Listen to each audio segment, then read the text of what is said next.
But y'all have full tank gas. Go put in some application.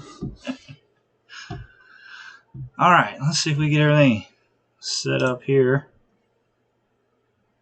See if we can get the script. Yep, everything's going live. All right, guys. Well, I think we have got. Yeah, we're live. We're live. All right, I think we got everything set up here. This is the first time that we are doing this from the shop.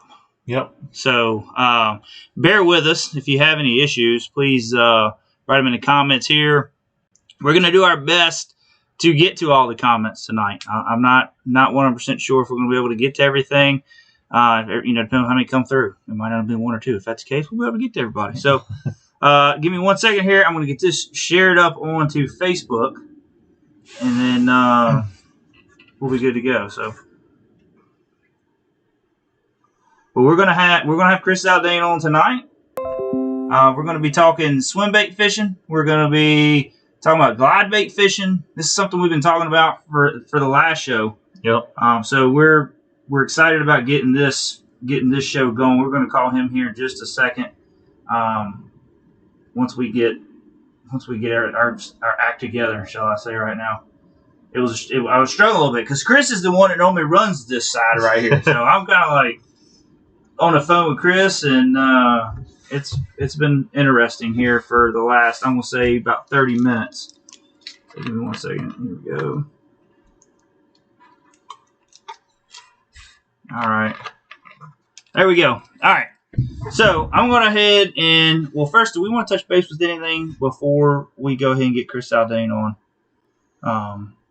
Was there anything else we want to talk about before we get him on? I mean, there's some things we're going to go over. I got some swim baits that we talked about last weekend. If you guys got any questions, first off, once we get Chris on here, if you guys can please just go ahead and hit the subscribe button, hit the like button, and then let's get some questions in and see how this conversation goes with Chris. But yeah, I'm gonna put this down here just for a second, and then we are going to go ahead and call Chris in.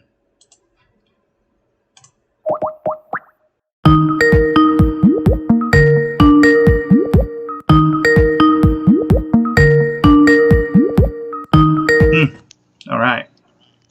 Hello. Can you hear me? Got me, Chris. Hey, gotcha. Chris. All right. Okay. Just make sure we're doing all this on a new computer today. So okay. So we're trying to make sure everything's all set up. We're live right now on YouTube. Okay. Cool. I'm just trying to get everything set. If you don't mind if you can, hit your camera button down there in the bottom. 1 second. And then I'm going to go ahead and try to get your scene built up here. All right. There we go. And then let me get your scene built up here. Let's see. Yeah, I'm trying to do all. I normally have another guy running this side for me, so I'm like. No problem. All right. Good job here. So how you doing tonight, man? I appreciate you taking the time with us tonight. I know you guys have been on the road and trying to get, you got a pretty busy schedule right now. The season's rocking and rolling, and kind of tell us a little bit about how your year's going before we kind of get into some swim bait fishing. Yeah, no, absolutely. We're we're on I think we're on week 5 of a 6-week stretch, and I apologize for the angle and everything. Normally I'll be in my office and we'll run Skype through there and interviews and stuff through there. But I'm on the road right now. I'm at my buddy Ed Lochran's house in Richmond, Virginia. And Trait, my wife, she fishes the Bassmaster Opens, and she is fishing the James River here this week. So James River, tidal water fishery. She's been out the last couple of days, and coming off of a tournament down there. Where were we? Oh yeah, Neely Henry. And right before that was Lake Fork, and so we had the last 3 weeks. We had 2 tournaments, one really good one and one really disappointing one. And they were completely opposite tournaments. So Lake Fork, as you guys saw, it was an absolute smackdown, beat down, throw down, and I did it. I had placed 5th, doing what I love to do, and I had the bites to come close to winning it. 42 pounds was a big weight for Lee, but losing a 9 that hurts, and then the second day, of course, breaking one, a big giant one off, and losing a couple others definitely hurts. But yeah, so last week we were there on Neely Henry, and again more lost fish. So it's so we're kind of not where we're supposed to be in points wise on the Bassmaster Elite Series at this late in the season. Although it's only May, we're over halfway through the season, and I think I'm sitting like 60th in points. So I did the math on it yesterday while Trait was out practicing. If I want to make the Classic on Lake Hartwell for next year, I either have to win Lake Ray Roberts, which is this year's Classic, which happens to be like 40 miles from my new home, and put a lot of homework in there. Excited about that one. So either A, which is what I'd rather do to qualify for the Hartwell Classic, or B, in the next 3 tournaments, I got to finish in the top 20 in every tournament. And of course, that is Lake Guntersville, the St. Lawrence River, and Lake Champlain, which I've topped 20 on each and every one of those lakes at some point in my career. So definitely doable, but I'd much rather win the Classic in just about a month from now. Yeah.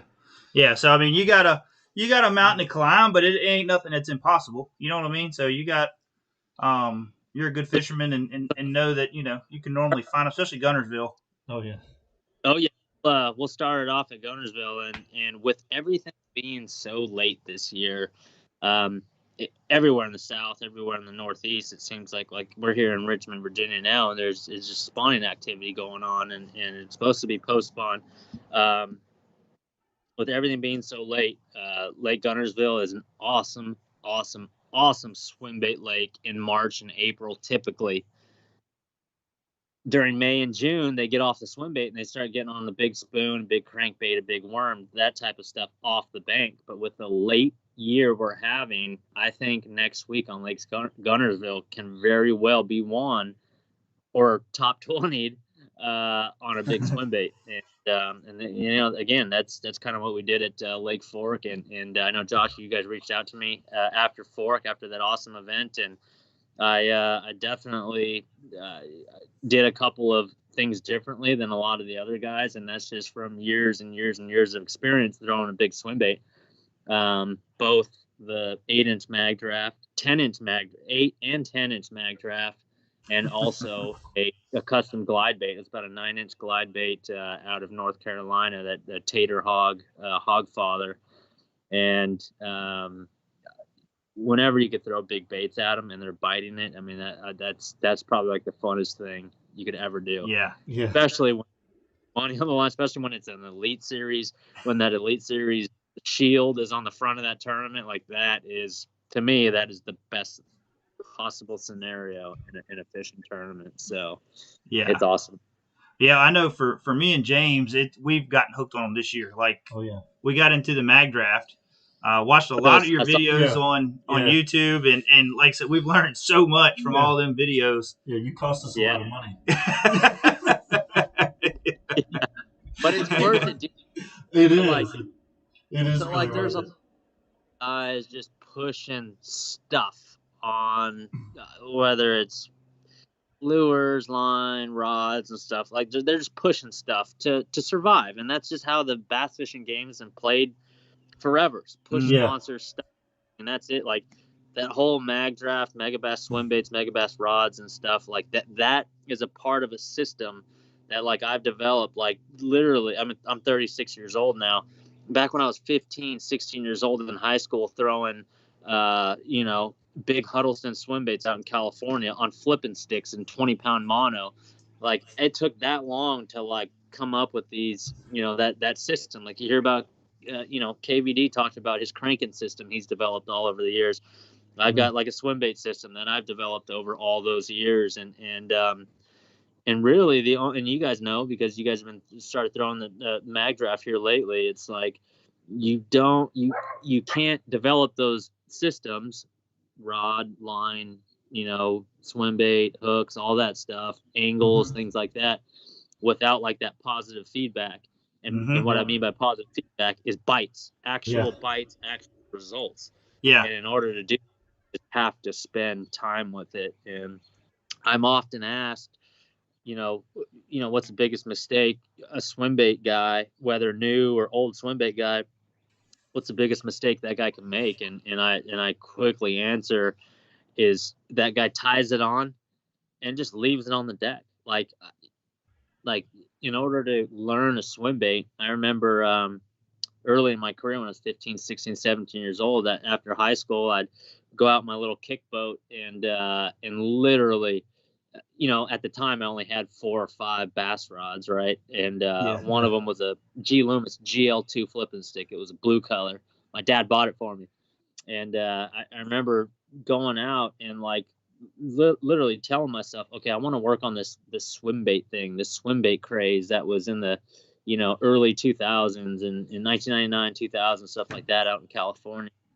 I remember telling myself, like, dude, I'm only gonna work on this swim bait technique, and I'd tell that story today to encourage guys, if they want to learn how to throw swim baits, literally take that spinnerbait rod, take that jig rod, take that drop shot rod, take all that stuff out of your boat or out of your kayak, right? And just bring one rod and see what happens, man. I mean, go on a sunny day on a Thursday, and then when the rain and clouds and wind comes on a Friday, take it at just one rod, and work through those different conditions, and it starts clicking. Oh, wow, they really do like it on a wind-blown point when it's partly cloudy, type of thing. Mm-hmm. So yeah, that's one of the biggest thing is biggest mistake guys make is they tie it on and they just leave it on the deck because it's intimidating. And then 2, on the other side of that, if you really want to learn it, dude, like throw it. And the only way to really throw it is just limit yourself to that only rod and take everything else out of the boat. You're forced to learn it. That's how it was with us with jig fishing. For us to be able to learn a jig and want to throw a jig is we finally just had to bring jigs and that's it, And that's been the same way with the swim baits is we've just been throwing it, man. Yep. Yeah. It's and a jig, a jig is it's the same. Dude, a jig is a big fish getter. I mean, look at what Greg Hackney's done in his career with a jig, whether it's a flipping jig or and a jig is a little more versatile than what a swim bait is, but it's the same premise. I mean, it's a big fish getter, and you are just absolutely forced to learn it when you only bring a jig rod out, and it forces you to slow down because you can't fish a jig fast and then let me pick something else like a crankbait and do that. If you force yourself to throw that jig, you're gonna learn how to slow down. You're gonna learn the angles. You're gonna learn what makes them bite it. Same thing with that swim bait, man. I highly encourage people, listeners, to actually try that. And of course, like I said, going back to the pushing of the product thing, like that magdraft swim bait has put more money in my pocket on tour than anything. And dude, this year, like, it's finally coming around. This year, I'm starting to see, like in the swim bait tournaments, like we just had, I'm pretty sure I saw like 10 out of 10 Elite Series boats with a magdraft, a 6 or an 8 inch tied on the deck. And like for the last like 8 years since it's been out, like I've been promoting it and talking about it, but guys still haven't really got onto it until this year. Word really got out last year, and then this year, like, everyone's got it tied on, and it catches fish, dude. It just works. I mean, it's simple as that. It's really weird, really weird. Yeah. It's I know. I've been fishing it at Smith here lately. James has been fishing it down here in the Suffolk. We're actually not too far from you right now, where you guys are at. About an hour and a half from you. Yeah. Oh yeah, dude. Those guys. Dude, let's fish and John Cruz and those guys. Oh yeah. On that thing. Yeah, absolutely. It's probably good over the last month, I'm sure. Yeah. Shannon's a good friend of us, good friend of our show, and he's helped us out a lot when we were getting going. And then, like I said, we've watched his videos. That's actually kind of some of the reason we watched yours, and we watched the tournaments, and then like Shannon's been showing some videos. And I was like, man, me and James got to talk. We got to try these things, man. Yeah. I haven't upgraded to the 10-inch yet. No. I got to work my way up to that one. Yeah. So, like, that's the whole thing is, like, so the 6-inch magdraft is my tournament swim bait. It doesn't discriminate. I've caught 9s. I never caught a 10-pounder on the 6-inch. I've caught 9s. 8, 7, 6, 5, 4, 3, and a lot of like 2-pounders, like 2.5s and 3-pounders. So it's a definitely a tournament swim bait, and you literally could replace a spinnerbait or a chatterbait with it during the months of February, April, and May. Summertime they kind of get off a little bit because it's a slow, subtle retrieve, but it hits hard, and it's really good when the fish are feeding upwards. You know, when they're on that 1/4 ounce spinnerbait, 3/8 ounce spinnerbait bite type of thing. So that's a 6-inch. It's a really good tournament swim bait. The 8-inch, believe it or not, it's looking smaller and smaller to me. That's what she said. Every time I like pull it out and I start throwing it on a Lake Fork, a Lake Gunnersville, a Toledo Bend, or Rayburn, or one of those places where there's a good population of 5+ pounders, I reach for that 8-inch. Gets a lot of bites too. I've caught a lot of 3-pounders on the 8-inch, but I've caught a whole bunch of 5 to 9-pounders on that thing. I caught one 10-pounder on it. And you guys will see a video where I'm here actually with Johnny Ziola, my camera guy. He's my camera buddy out of California. He's actually borrowing my boat for this James River event. So he's out there practicing with my boat now. And so I don't have any of my swim baits or anything. I'd like to show that stuff. It's all in my boat. So him and I went out. The Classic on Ray Roberts was originally scheduled for March. It was March like 19th through 22nd or something like that. And as soon as I got home from Pickwick, I went out 3 days after the Classic was supposed to happen. So right as soon as I got home from Pickwick, that was a tournament they scheduled in place of the Classic. I went out 3 days after that tournament was supposed to happen. I caught 34 pounds on the 8-inch magdraft. And I was so looking forward to that. Yeah, it would have smashed. Well, not me. We. I don't know if it would have me or, but we would have smashed every record available because it's Texas in March type of thing. So that 8-inch deadly on those fisheries where there's a lot of 5+ pounders. And two of my favorite colors, whiteback shad and albino and the dirtier stuff, and then your Smiths and your Table Rocks and your any other clear water fisheries. That whiteback shad works really, really good because it's a little more translucent. And then the 10-inch, I only break out the 10-inch when we're on Fork or Toledo Bend, and that is really only in March and April. And that's when that real good pre-spawn bite, when those big lazy females, and I want big like 9 to 12 pounders, are just lazy, and they prefer something like huge, not an 8-inch, but like bigger than that. And you get a lot of big bites doing that, and that's just confidence I've built in California growing up fishing Clear Lake. It seems like 6 and 8-inch baits were tiny. Those are like finesse swim baits out in California on Clear Lake. Swim bait bites on. So we used to throw a lot of 10 and 12-inch wake baits and giant baits like that, and you'll just be really, really surprised at what bites those things. I mean, you catch a lot of 4 and 4s and 5s on those big giant baits. I mean, think about how many like 1/2 pounders and 10 inchers you catch on like a 2.5 crankbait. It's kind of the same thing. 2.5 crankbait's pretty large, and it's like almost half the size of some of the fish we're catching. Same premise with the it'll catch those 3 and 4 pound tournament class fish, no doubt. Yeah. Now, you got a question for him real quick? No, you go ahead. Oh, I got a question for you because this is something we've kind of run into a little bit. Well, I don't know if you've had as many problems with it, but is missing strikes with it. Do you have a lot of times where they just hit it and they never grab that treble hook on the bottom, or I mean, how do you overcome that? How do you say, okay, enough's enough, I got to quit throwing this thing, or I got to make a change to this bait? Okay, so let me ask you, what's your rod and line setup? So I've been throwing anywhere between 15 and 20 pound fluorocarbon Seagar. And then we're throwing the Falcon Amistad rod, which is a heavy action fast tip. Yes. Yep. 3/4 ounce to 2 ounce. Yeah. What is it? It's a 3/4 ounce to 2 ounce. Not good. That's perfect. Like a 7.4 or something. 7.6. Yep. Yeah. Mm-hmm. So with the 6-inch mag draft, and we're talking about a 6-inch, right? Yeah. No, we're using the 8. Okay, yeah. Is it? Or was it the 8? We're using the 8. Oh, 8-inch? okay. Nice. It's not that Okay, one. cool. No, I've been throwing one just a little bit Yeah. bigger than that. Yeah. So the 8-inch magdraft, you got to throw it on a heavier rod, like heavy, like a extra heavy flipping stick or better. And I like it on 25 fluoro. So that's the 8-inch, and only because that's a lot of plastic. Like you got to move. And what's the weight on the 8-inch? I don't know what the weight is. It's probably Yeah, I'm not three exactly sure on that. heavy.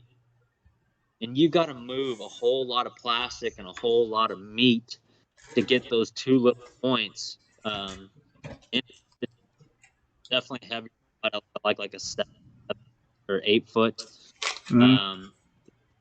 heavy rod for 8-inch, and then like 25-pound. That helps.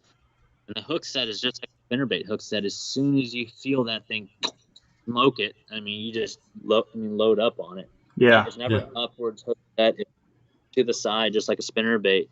And a lot of times, the ones you really want, those 8s, 7 and 8 pounders, man, they don't jack around with it. They if you are retrieving it right and it's the right angle, they absolutely wolf that thing down, and you rarely on the 8-inch. I mean, the ones you want, 5s and 6s, 7s and 8s, they wolf it down. Now let's go to the 6-inch. I do miss a lot on the 6-inch, and that's simply because that bait has got the most unique wiggle than of any swim bait out there, and it's got the head movement, it's got the tail movement. You have to throw the 6-inch mag draft. Have to throw it on 15 pound. If you throw it on 17, it's too high. It floats a little higher. If you throw it on 20, forget about it. It'll roll. It floats too high. I had Keith Combs come up to me last week and asked me what line size I throw it on, and I told him 15. He goes, "What, 15?" He goes, "I've been throwing it on 25." I'm like, "Dude, the 6-inch 25, that is just, it does not match up. That hook is like a number 4 hook. The 25 pound test on a size 4 hook, and you're just not going to hook them. You're going to bend hooks out and stuff like that." And then I go, "Keith, you catch all those fish, dude, on a 6XT on 15 pound Seagar and VizX." And he's like, yeah, I guess I do. And I was like, it's the same thing, man. It's like 15 pound with that 6-inch mag draft. It's like perfect, and it doesn't restrict it. The nose moves perfectly. Everything is nails. 7'2" pitching rod. It's just a jig rod, is all it is. So I've had more success hooking up with 6-inch mag draft fish on that 15 pound and a jig rod and just a slow, steady retrieve. If you're retrieving it right, I promise you, that's the whole trick to swim bait fishing, is fooling a larger than normal bass, a giant fish that has been caught by crankbaits, been caught by jigs and worms and stuff. You're trying to fool that wise fish into biting something that isn't real, that's that big. I mean, you have to have everything in your favor. Like the angle's got to be right. So when you get those angles down, a lot of times it's uphill. Just a different angle than the guy going down the bank, casting to the bank. Yeah. When it's all right, the wind is right and all that stuff, like you can't screw up. I mean, they bite it so good, it's so gone down their throats, you can't mess that up. But that's what I strive for. Like I hear that a lot. We miss a lot of fish, but I don't miss that many. So I think it's more of a retrieve thing, or a speed, just slow and steady is the absolute key. And when you feel it, there's just a slight, when they bite it, it's just a slight delay, just like a spinnerbait. Just sweep into them and you got them. And the hooks that come on it are great. I mean, I really don't switch those hooks out. They're weighted perfectly and they swim great. So yeah. On the freestyle one, like the 6-inch freestyle, what pound test do you throw with that one? So that I definitely up it, because I use a larger hook. I use a 7/0 trocar on the freestyle, and that's just a belly style hook, a belly weighted hook, and it's got a little blade on it. It's awesome. But it's a big hook. It's a big meaty hook. So I like a 17 pound on a 7'11" rod. So kind of a meatier rod. You guys saw, I don't know if you saw the Pickwick tournament, but I caught them all my big smallmouth on that freestyle, on a similar hook. on all. It was everything was 17. I caught all those drum 17-pound with a 7'11" rod. So definitely you got to lay a little more wood to those guys. That now that the freestyle is more like a jig bite where you're setting the hook upwards because that hook is upwards. Yeah. And you got to move plastic. Yeah. Now I know you say you don't miss a lot of fish, but have you ever been to a point where you like, man, I want to put a stinger hook on these, or whether it be the freestyle or the. Never. Yeah, I'm a firm believer that, again, going back to that, you're just trying to fool those fish. And the more hardware that's on that swim bait, the less confidence I have in it. I mean, my confidence goes down dramatically when there's all this hardware hanging off of it. And so, yeah, I'll never – I guess I'm just kind of hard-headed like that. I'd rather miss a than add more stuff on my swim bait. I love it. It's just natural as can be. And that's just kind of the – the Aaron Martin's, California in me, where it's just like it's got to look just perfectly. Again, you're just trying to convince these big ones to wrap their lips around a fake piece of plastic. Yeah. So less is more, in my opinion. And here's the other thing. Here's the beauty of that in tournament fishing. If you miss them, there's a worm on standby. You just pitch a or come back and maybe change the angle or something on them, and but they revealed themselves, on that swim bait, and more times than not, if they bit it, it's a good sized fish, so it'd be worth it to up with a weightless Senko or something like that. Yeah. Now I will tell you this: if you hang a big one and it breaks off in his mouth, he will jump under that dock for about 30 minutes. Showing you, hey man, look, I still got your lure. I know because I lost one the other week, biggest fish ever hung, and he went up there. I actually had a guy come up. He seen me lose it, and he kept seeing it jump, and he started fishing under there the whole time. He's like, dude, I'm gonna try to catch him. I'm like, you ain't gonna catch him. He's got a big swim bait hanging out of his mouth right now. Dang it. Yeah, that's funny. That's terrible. Yeah, it sucked. It did really bad. That does suck. Yeah. But before you got any more questions for swim baits, I'm gonna kind of move on over into glide baits. Or no, you go ahead. I'm a glide bait. So kind of moving. There's a time when the swim baits are good, and it's time to put it down. Is there now that you're getting into post spawn? Do you still throw this, or do you focus mainly on your glide baits, or do you kind of use both of them as your daily weapons? Shall I say?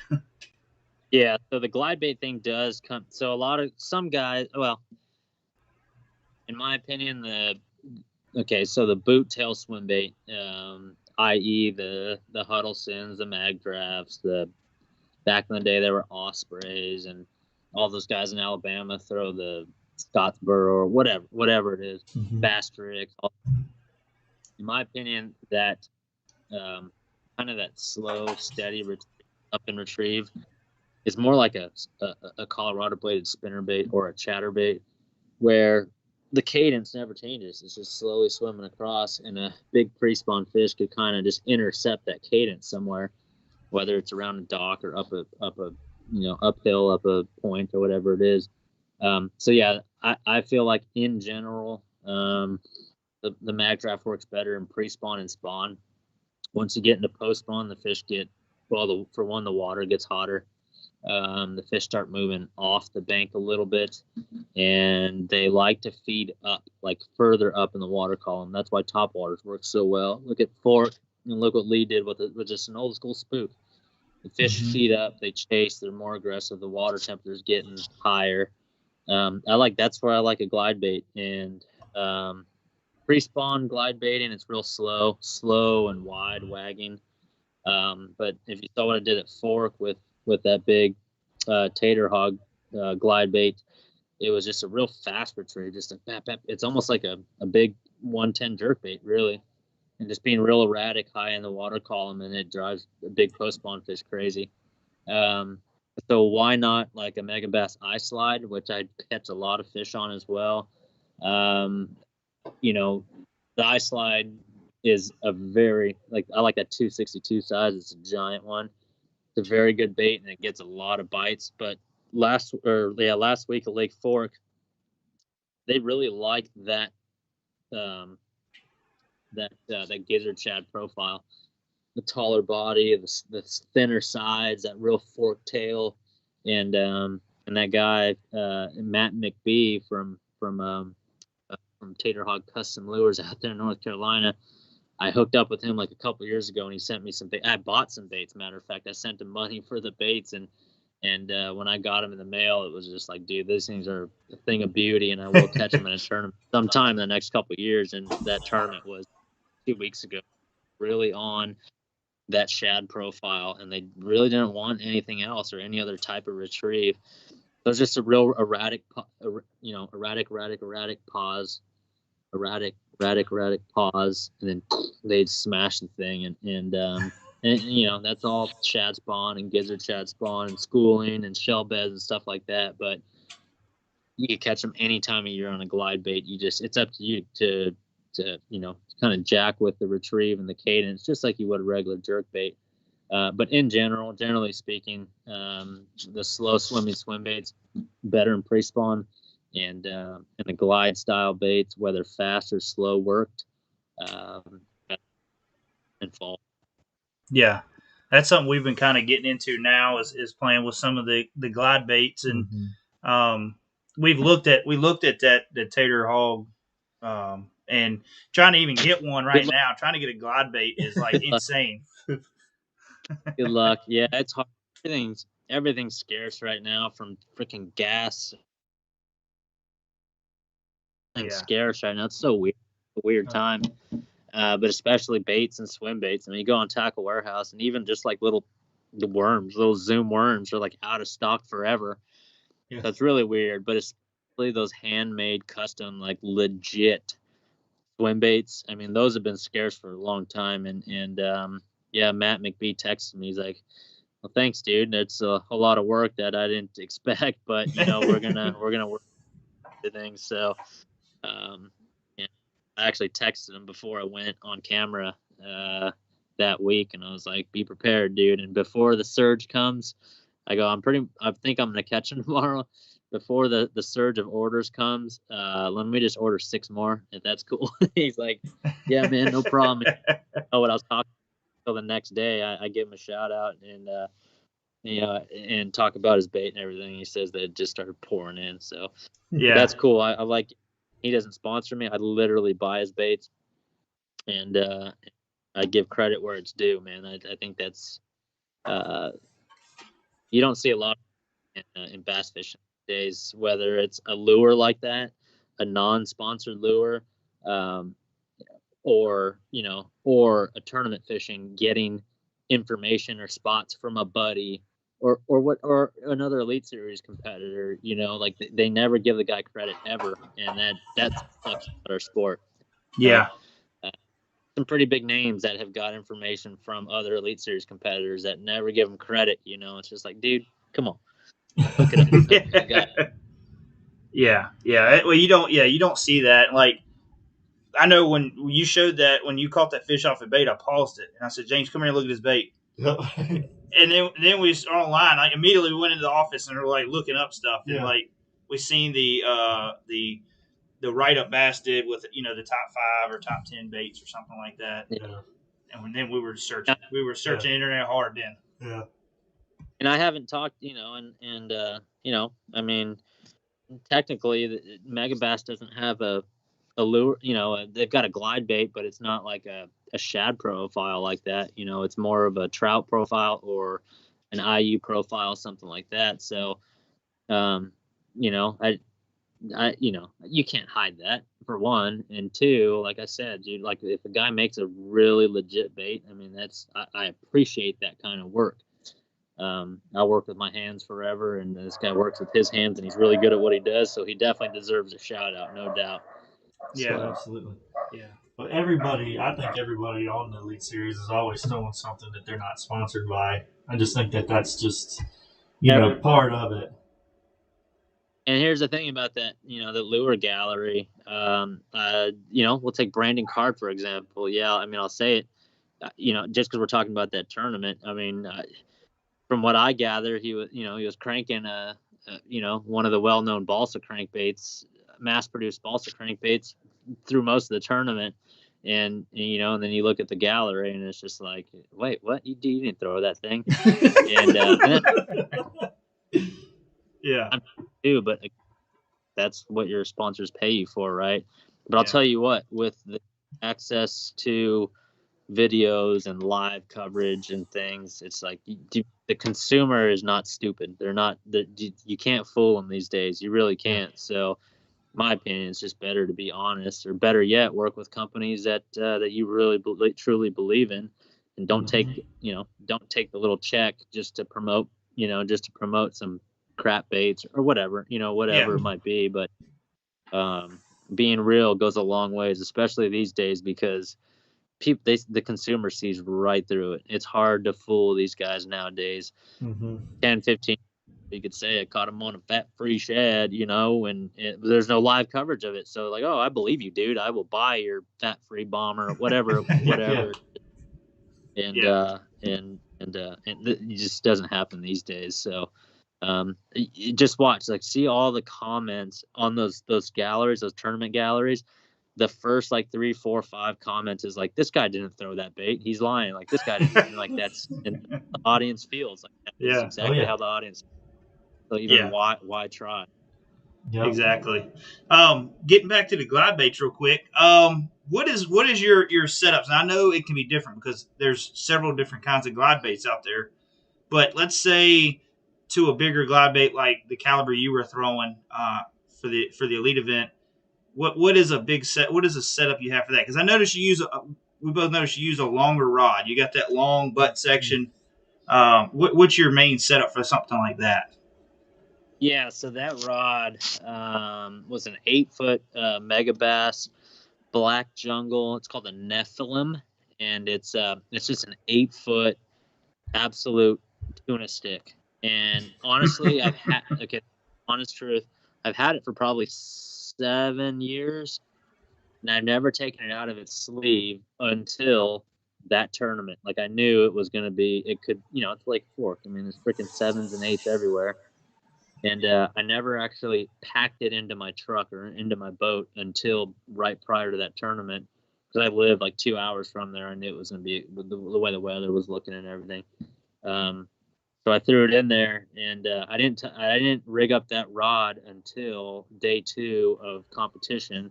After day 1 of competition, I lost an 8 and a 9 because I felt like I was just undergunned, and I was using like the stiffest rod that I normally hang out with, and I lost a couple. But I don't know if that was rod. I don't know if the hook was, you just miss them because they're slapping at whatever it was.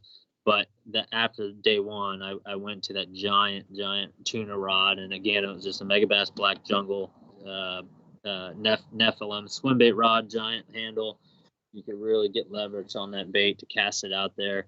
And I still lost them on that rod too. But there's just so many obstacles, and if you've never been to Lake Fork, you need to go, because the fish, peacock bass, they're so freaking strong. They're just unreal. And Lee, it looked like he was catching them kind of in open water on shell bars and stuff like that. But I was like fishing it around the gnarliest stuff. You saw me break one off on brand new 25-pound Abrazex. I mean, that never happens. But when you're pulling as hard as you can with that stiff rod, and they're pulling that way as hard as they can, something's gonna give. And if you never experience this 7 to 8 pounder and like hot water Texas fish, I mean, it's something else. It really is. So and all we do as tournament fishing is as tournament fishermen is we just try to get as much going in our favor as possible. And a lot of times when you're in situations like that around cover and heavy fish, I mean, a lot of times they win, and that's what brings you back for more, for sure. Yeah, it's addicting. Swim bait fishing is its own other, like, I call it like a whole other hobby within the hobby. Yeah. Yep. It's kind of like playing with cars. You know what I mean? You play with your little go karts, and then you got your cars. Like, that's how I feel. Like, Yeah. it's another expensive hobby in the hobby. Yeah. That's Be why like, we hey, I'm love gonna it. pick up saltwater fishing. Oh Yeah. no, it's just swim bait fishing. It's kind of like the same deal. You got Yeah. your setups and everything. You got to, if you're gonna fish it right. You got to change your whole setup of what you would normally fish. Yeah. You know. That's right. When it comes to I'll ask you this one last question. Not unless James has something for you, or we get anything from any of our followers. When it comes to your reel setup, are you working with more of a slower retrieve reel for a glide bait, or are you more like I know a lot of pros use high speed reels, but how do you do it with a glide bait to kind of keep yourself at that, keep the right cadence?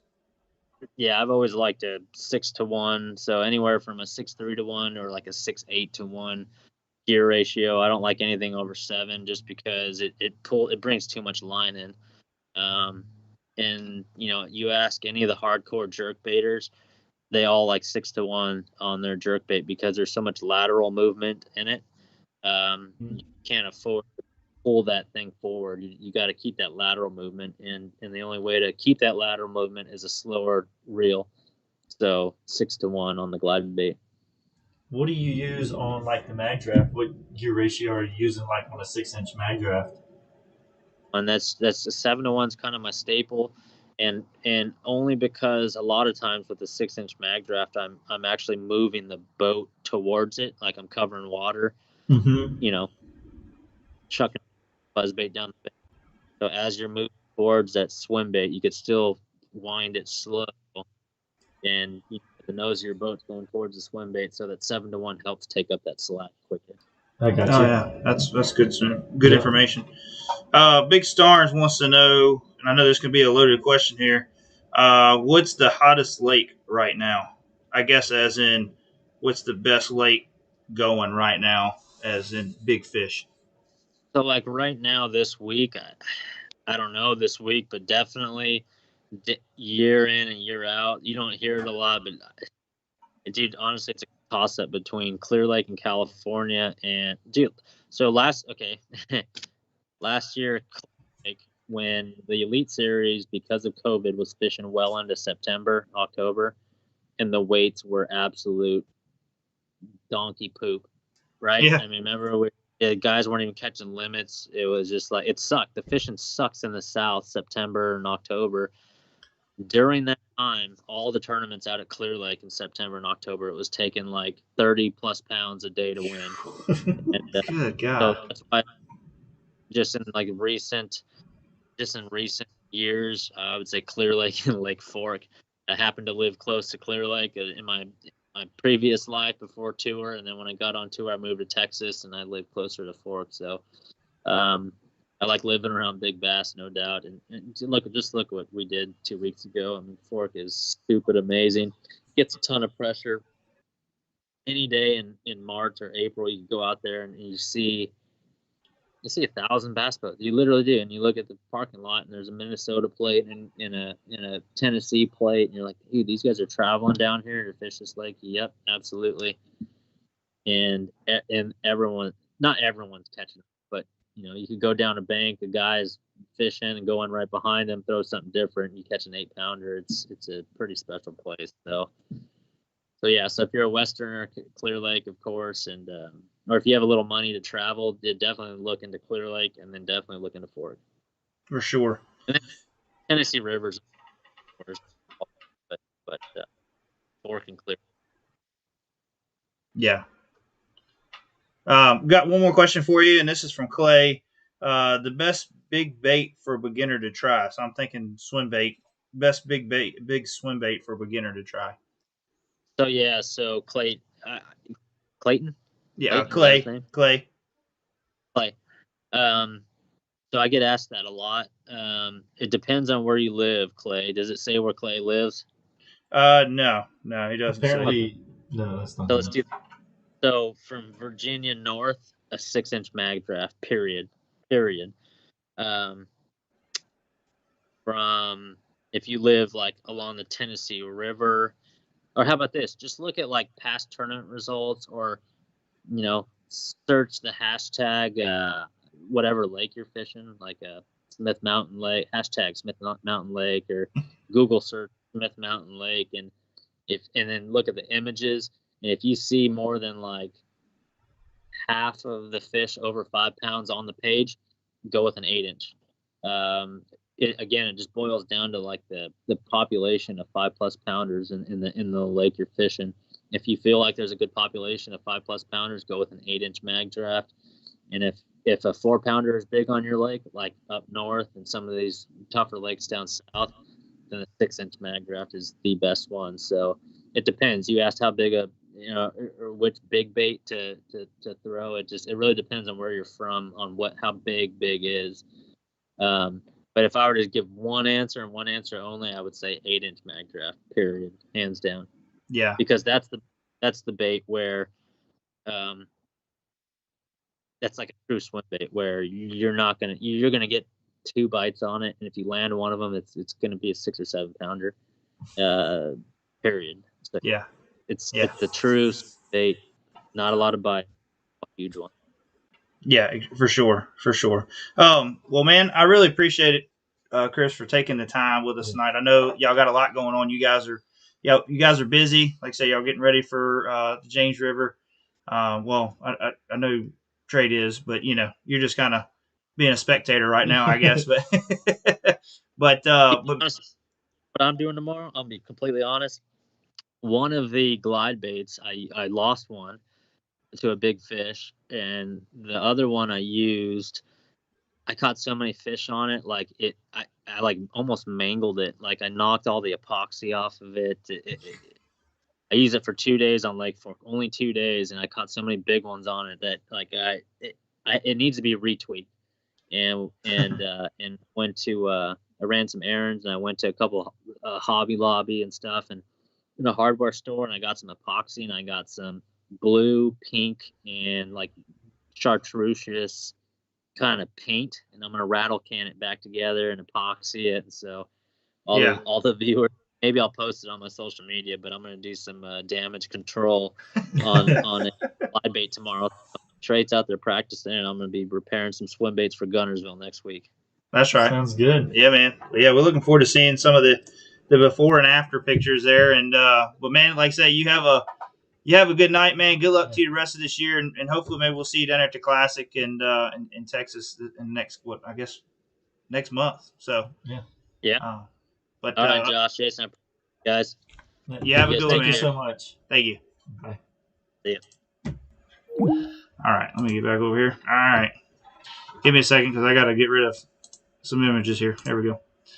But anyways, guys, that was a good interview. I mean, yeah, we learned a lot. A lot of information. Yeah, and the thing about Chris, we've all watched a lot of his videos. If you are into swim bait fishing and you haven't watched any of his videos, and you're not really into swim bait fishing. Yeah, you need to go watch them. That or tactical bassing. Yes, tactical bassing and Chris Zaldain's videos are like #1 swim bait fishing videos. Go check them out and just put it on and watch. I mean, I don't know how many times I've watched the same videos of the same Elite Series events from this past one and all the videos that he's done in the past.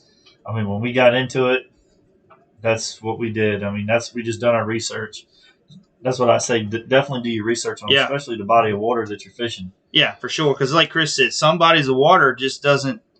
They big swim baits don't work so well.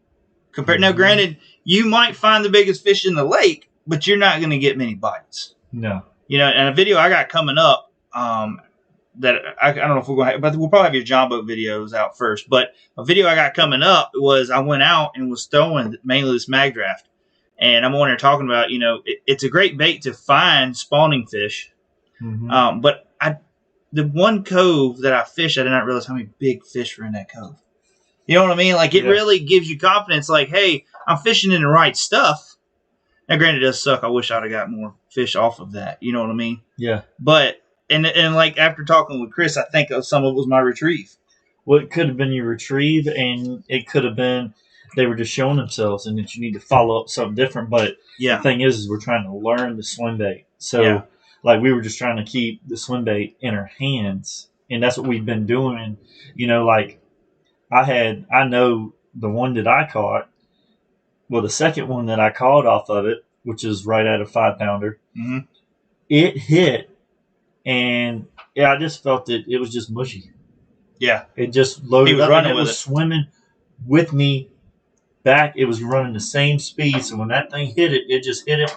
And then it just kept coming the same speed as my retreat. And I ended up just having to, like you said, I set it like a jig. And because I was throwing the freestyle. Yeah. So a little bit different swim bait, but I was throwing it near grass and stuff.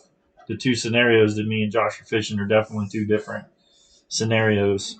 Oh yeah, the lake you're fishing is grassy and it's sandy bottoms and all that. I'm fishing Smith, which is docks and rocks and a lot of deep water, and it's two different situations. But like I say, if you go back and you watch a lot of the YouTube videos with Chris Zaldain, Tactical Bassin has the most in depth when it comes to all of the different kinds of swim baits. It's like an hour and 30 minutes video. Yeah, and I mean, and they go super in depth. And I just see this sitting here, so I'm gonna talk about it real quick. What Chris Zaldain talks about in one of the videos is this bait has been used and putting it back into the package when you're done with it to store it because it keeps it all nice and neat. So that's just little things like that you learn. Things that we learned from the videos, and that's why this one is taken off and it's put back in the package, just to keep it in its form. Because you throw it in a box, you can do it. I've noticed it with Kitech. Yeah, you throw them in there, and the tails get all funky and stuff like that, and then they don't swim right. Or I don't even have the confidence to throw it if my tail's all crooked. They got caught in your box lid, and it's been pinched it, and you done wasted that on something that you're spending decent money on. You want to make sure that you preserve it as much as possible, because I mean, this is a bait that can wear out. Yeah, and you will see when they hit it, they do tear them up. But for sure, you got to pay to play when you play with this thing. And when Chris Clay was asking a question about the best big bait to go with. I know we have talked a lot about the magdraft. I know we had Chris Zaldain on and all that, but I'm telling you, we're new to the big swim bait. We've thrown the Keytax or the Keytax and all that, but he's right 100%, because this right here, just watching it come through the water, you're just like, holy crap, man! I would eat that in a heartbeat if I was a bass. And you have that, like, you're pulling weight. When you throw some of these small swim baits, or you pull like a swim jig, for instance, you don't feel like you're working it right. Yep. Because you don't feel nothing. It's just like this right here actually kind of, and you can see it as you're working it, for the most part, depending on how deep you work it. But I think, Clay, that was a good question, asking about that. I'm sorry I didn't get to Big Starn's question about, fishing pressured lakes and what was it? How to fish a overfished lake, like Lake Chickamauga. I mean, when we went down there in the fall, I'm going to do our best to answer that question for you. When we went down there in the fall, it was tough as hell. It was super tough. Everybody that we talked to at the tackle stores and everything said they hadn't seen it that tough. No. I mean, what did they say? One of the tournaments was like 14 pounds or maybe less than that. I can't remember. Which they should have been in the 20s. Yeah. Yeah. So but we eventually ended up coming across, I don't even know how we got onto that. Did we just have some and we started throwing them? Well, before we went, we bought a bunch. We knew that we were going to be throwing scroungers. That's right. So we bought some scrounger head stuff and playing around with that, and then we ended up switching to some little Kitex. Yeah, little. And I mean, the small, was it the 2.8? Yeah, I think they're 2.8s, and they were the fat impact. Impact. 2.8, and I mean we caught. I mean, we weren't catching no monsters, but nobody was. People did catch a few monsters, in practice. You've seen a couple of pictures here and there, but it wasn't like a slugfest like we thought it was going to be. And I think downsizing would be one of my things to your answer with a high-pressure lake like that, is maybe because everybody's throwing huge baits, maybe downsize to something that not a lot of people are throwing. You're going to catch more fish, but that's kind of just I mean, that would be what I would say.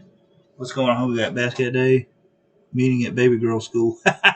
You missed it. You missed it, guys. We had Chris Zaldain on, but it's all right. You can go back and watch it. Yeah, it was a good interview. Like I say, if it sounds off, or we're used to doing this show back at home, like on a Sunday night. We got we got equipment to help with all the sound. So let us know so we can make adjustments on some stuff for the next show for doing it here, because this is a new computer here. We're in our kind of our stock room, I guess you'd call it. So yeah, this is where we keep our supplies that we ship out to everybody. This is the stuff that we don't make. Of course, it's Yak Attack back here, and we keep all our stuff outside so we can pull it quick. Yeah. So, but yeah, I mean, getting back to Chickamauga, we both bought some of these baits for Chickamauga and never threw them because it was so tough down there.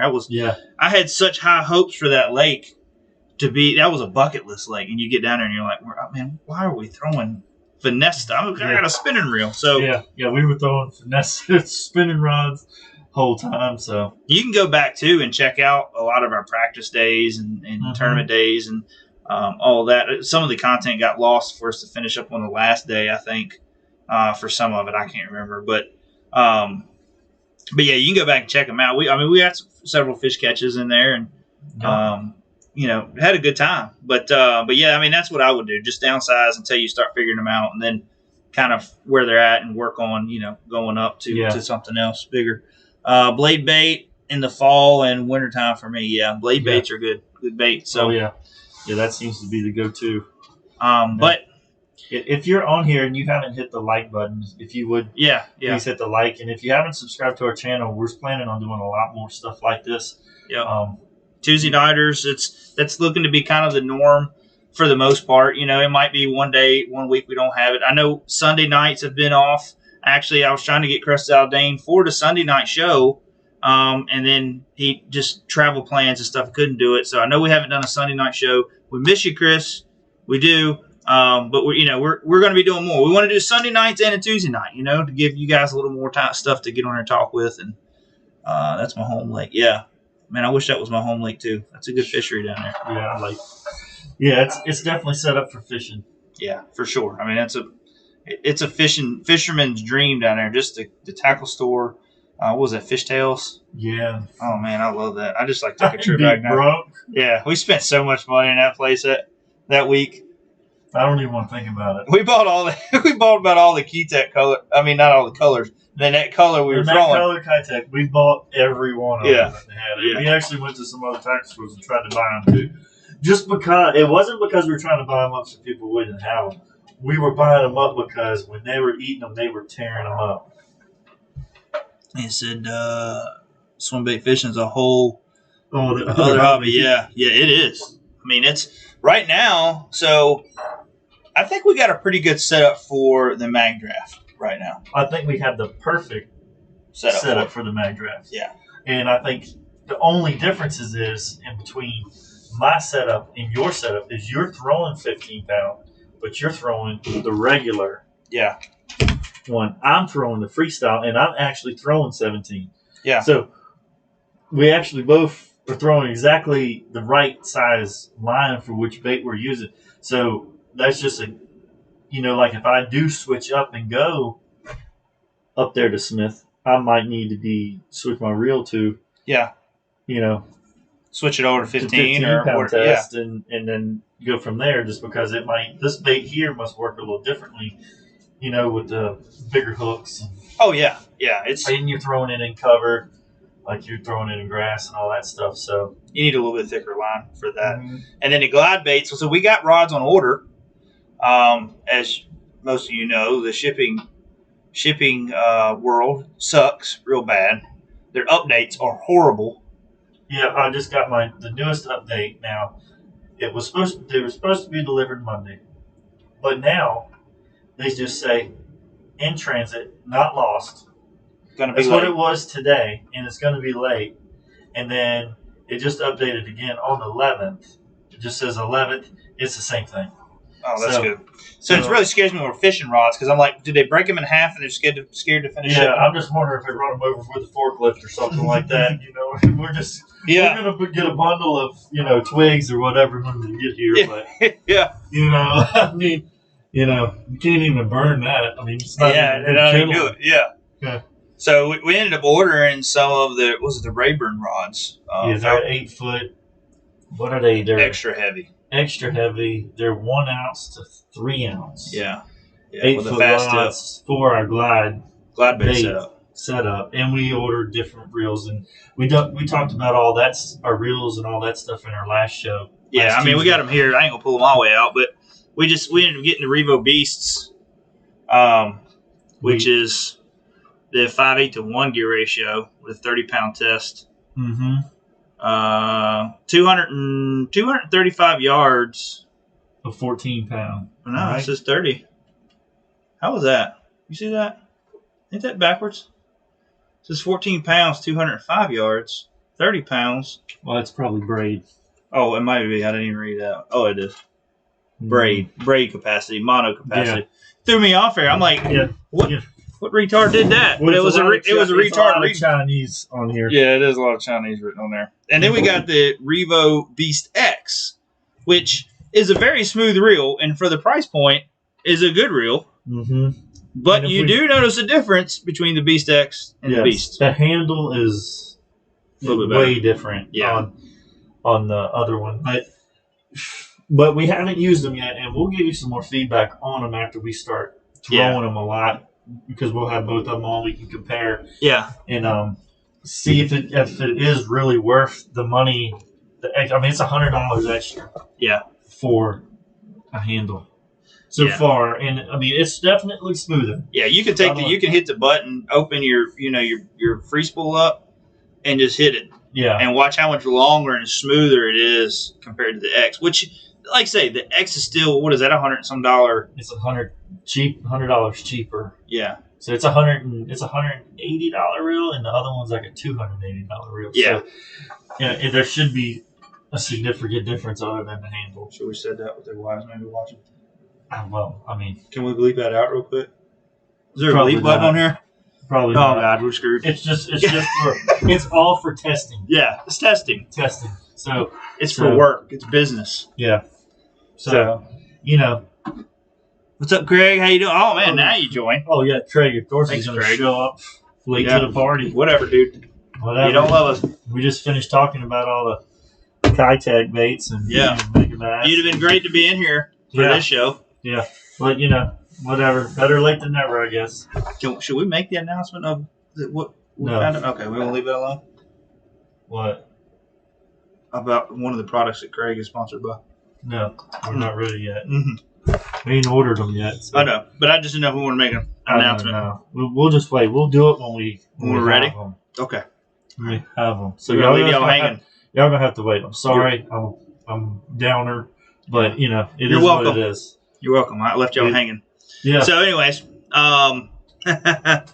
lots going on, guys. I can understand, Craig. Yeah. You better hurry and get that full put in. Yeah. Sorry about everything yesterday. Oh yeah. Really sorry. Thoughts and prayers going out to Craig's family. Yeah. So you're in our prayers, bud. I'm going to hit 88 miles per hour so I can go back in time to watch tonight's show that I missed. Yeah, it was a good one. I think it was anyways. If you missed a lot of it, you don't have time to watch it tonight, I'm going to do some editing and try to get it up onto our podcast. So if you like say if you're at work and you're able to listen to podcasts or on the way and back and forth to work, I know I listen to them a lot on the back and forth on my journeys. You can go in there and listen to a lot of podcasts. We're going to have this on there. We got a lot of great guests on our podcast. It's a lot of great stuff. I mean, I remember when we started our first podcast was Mike McCullen in jerkbait fishing, and that is a good show. We get a lot of views on that show, a lot of listens on that show. Yeah, especially in the springtime. Yeah. So, but we got some great guests on there. We got some good shows with Aaron Martins. I know some of the older shows, the audio wasn't great, but we worked through it. And I want to thank everybody that's stayed with us through all that time. But we got everything straight. yeah, Bass Cat Dave's one of them. Thank you. But, I think things got better. If you can just get through some of the headache of some of the audio on it, our shows got better, So, but anyways, I don't know if we got anything else to add. Do you guys got any questions or anything like that? If not, we're going to probably let you guys go so we can. Yeah, like I said, please hit that like button if you haven't yet. Yeah. And subscribe to our YouTube channel if you haven't. Yeah. As well, because we got a lot of content that's going to be it'll start dropping. It's going to be anywhere from fishing, rigging, some of the products that we put out, just anything and everything. Yeah, or I mean, the night bite's gearing to go wild right now. I seen Captain's Quarters posted that the shad are up on the rocks now spawning. So, sorry I missed the Swimbait talk. That's my go-to. Yep.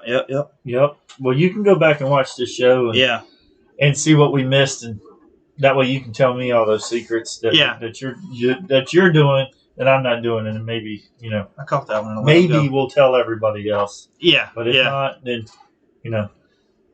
got my new drill paddle on Monday. Can't wait to test it. Yeah, but yeah, man, I appreciate y'all tuning in. Like I say, the night bite's going to kick in, so we're going to be doing some night fishing. The river is about to, as long as a lot of this rain holds off, that's going to be a good. Man, this dude's right here is getting on my nerves. I know. It's a yeah, but that, smallmouth, man, we are going through DTs right now because you didn't have no chance at all last year. I went one time. I'm going through withdrawals. I need to catch a smallmouth. Yeah, so bad. Yeah, they're right so now. Fun. I can't stand it. I miss it. But the gas shortage, I was hoping maybe to do something like that this weekend, but everybody done bought all the fuel up. Yeah, I was supposed to take my son. I had plans to take my son racing this weekend and then go fishing Sunday, and it looks like possibly all of that is gonna get kicked out. So, anyways, you guys, y'all need to get this pipeline up and going like now. Yeah, like right now. We got fishing to do. Yeah, if we can do a podcast in here today, they should be able to get the pipeline stuff flowing. We figured this out. I mean, they're smarter than we are. They figured it out. We figured this out, so they should be able to figure that out. They get paid to do it. So, liked and shared. Thanks, Big Starnes. I appreciate it. Guys, if you can all do the same, follow in Big Starnes' footsteps here, okay? But other than that, guys, y'all have a good night. I really appreciate y'all tuning in. And like I say, we're going to try more to get more guests on Tuesday nights. So you just don't have to talk to us, and we'll have some guests on. I know. You'll be a lot better than talking to us. Probably. Yeah. You'll learn a lot more probably. But other than that, guys, y'all have a great night. Be safe this weekend. Let's see some fishing pictures. Share them up on our Facebook, Instagram. Tag us in it.